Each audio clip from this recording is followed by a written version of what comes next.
Hello everyone, my name is Sherlene, and I'll be reading you one of my personal favorites, Flossie and the Fox, by Patricia C. McKissack, pictures by Rachel Isadora.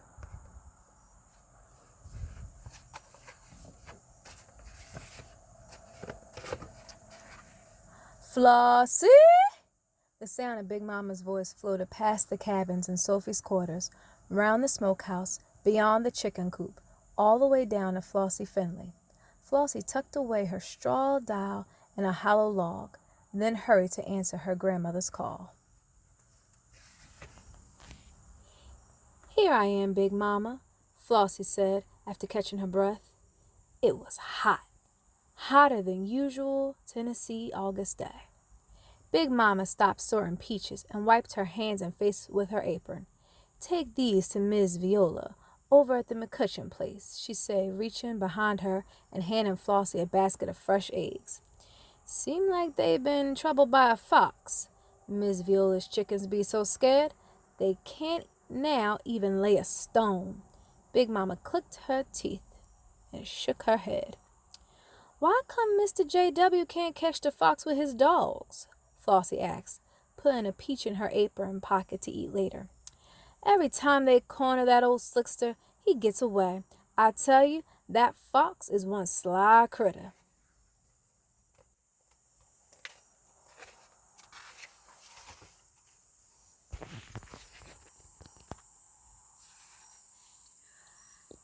"How do a fox look?" Flossie asked. "I just remember ever seeing one." Big Mama had to think a bit. "Child, a fox be just a fox. But one thing for sure, that rascal loves eggs. He'll do most anything to get at some eggs." Flossie tucked the basket under her arm and started on her way.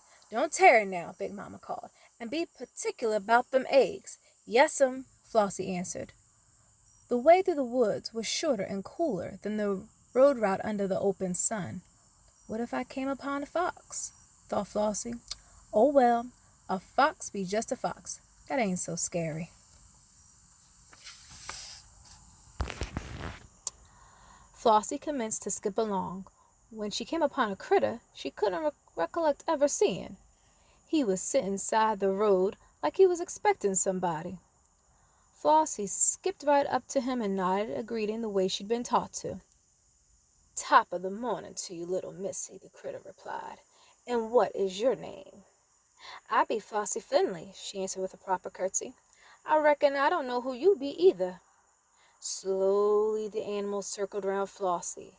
"I am a fox," he announced, all the time eyeing the basket of eggs.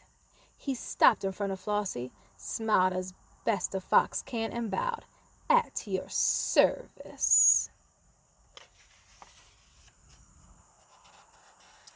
Flossie rocked back and forth on her heels, then up on her toes, back and forward, carefully studying the creature who was claiming to be a fox.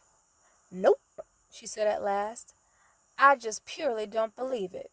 "You don't believe what?" Fox asked, looking away from the basket of eggs for the first time. "I don't believe you a fox, that's what."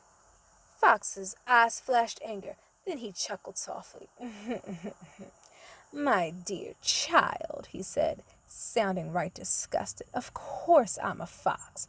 A little girl like you should simply be terrified of me. Whatever do they teach children these days?" Flossie tossed her head in the air. "Well, whatever you are, you sure think a heap of yourself," she said, and skipped away.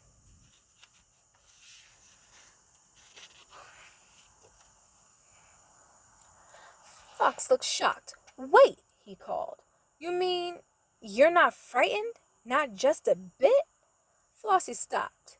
Then she turned and said, "I ain't never seen a fox before, so why should I be scared of you? And I don't even now know you a real fox for a fact."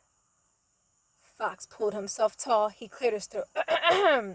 "Are you saying I must offer proof that I'm a fox before you will be frightened of me?" "That's just what I'm saying." Little Flossie skipped on through the piney woods, while that fox fellow rushed away looking for whatever he needed to prove he was really who he said he was.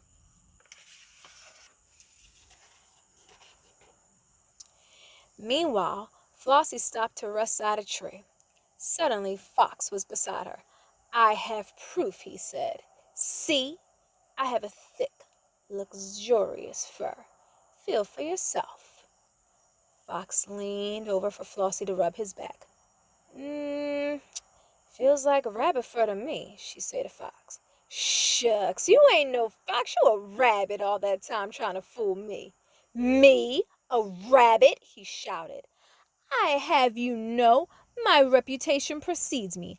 I am the third generation of foxes who have outsmarted and outrun Mr. J.W. McCutcheon's fine hunting dogs.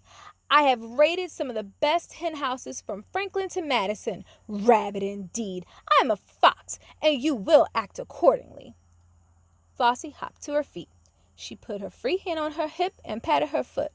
Unless you can show you a fox, I'll not accord you a nothing. And without further ceremony, she skipped away.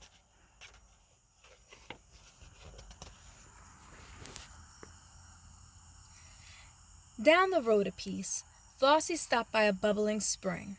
She knelt to get a drink of water. Fox came up to her and said, I have a long pointed nose. Now that should be proof enough. Don't prove a thing to me. Flossie picked some wildflowers. Come to think of it, she said matter of fact. Rats got long pointed noses. She snapped her fingers. That's it! You a rat trying to pass yourself off as a fox. That near about took Fox's breath away. I beg your pardon, he gasped. You can beg all you wanna, Flossie say, skipping down the road. That still don't make you no fox. I'll teach you a thing or two, young lady, Fox called after her. You just wait and see.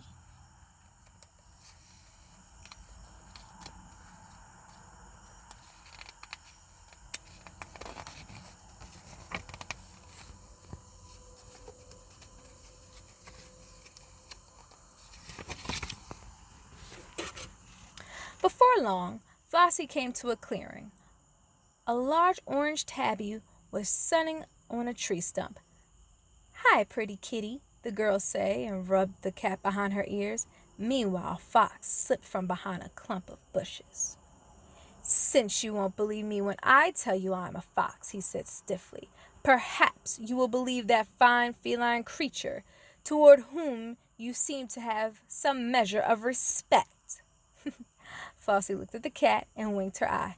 He shall use a heap of words, she whispered.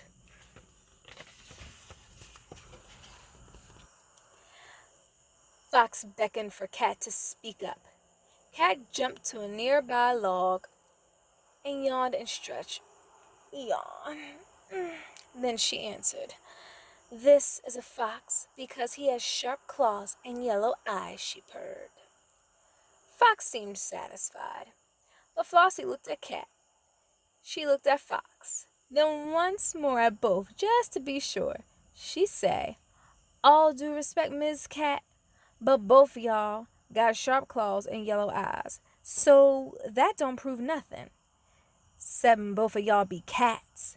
Fox went to howling and running round in circles. He was plumb beside himself. I am a fox and I know it, he shouted. This is absurd. No call for to use that kind of language, Flossie said, and she skipped away.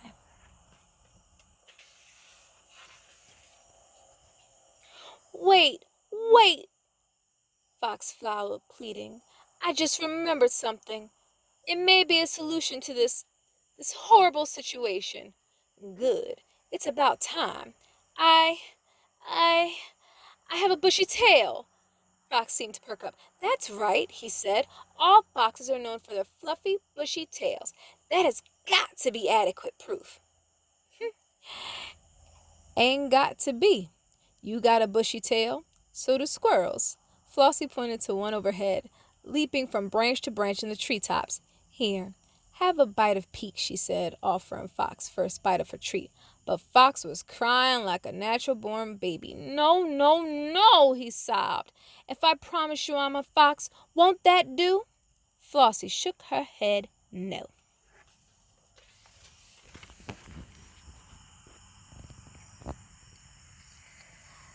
"Oh, woe is me," Fox hollered. "I may never recover my confidence." Flossie didn't stop walking. "That's just what I been saying. You just an old confidencer. Come telling me you was a fox, then can't prove it. Shame on you!" Long about that time, Flossie and the Fox came out of the woods. Flossie cupped her hands over her eyes and caught sight of Miss McCutcheon's quarters and Miss Viola's cabin. Fox didn't notice a thing. He just filed behind Flossie, begging to be believed. "Give me one more chance," he pleaded. Flossie turned on her heels. "Okay, but just this once more."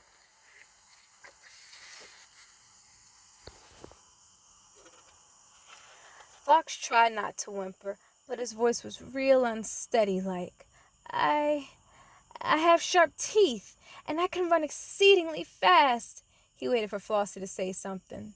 So the girl rocked from heel to toe, back and forward. "You know," she finally said, smiling, "it don't make much difference what I think anymore." "What?" Fox asked. "Why?" "'Cause there's one of Mr. J.W. McCutcheon's hounds behind you. He got sharp teeth and can run fast, too. And by the way, that hound's looking. It's all over for you." With a quick glance back, Fox dashed towards the woods. "The hound knows who I am," he shouted, "but I'm not worried. I sure can outsmart and outrun one of Mr. J.W. McCutcheon's miserable mutts any old time of the day, because like I told you, I am a fox."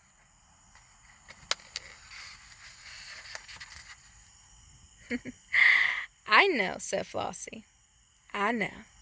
And she turned toward Miss Viola's with the basket of eggs safely tucked under her arm. The end. I hope you enjoyed the story. Have a good day.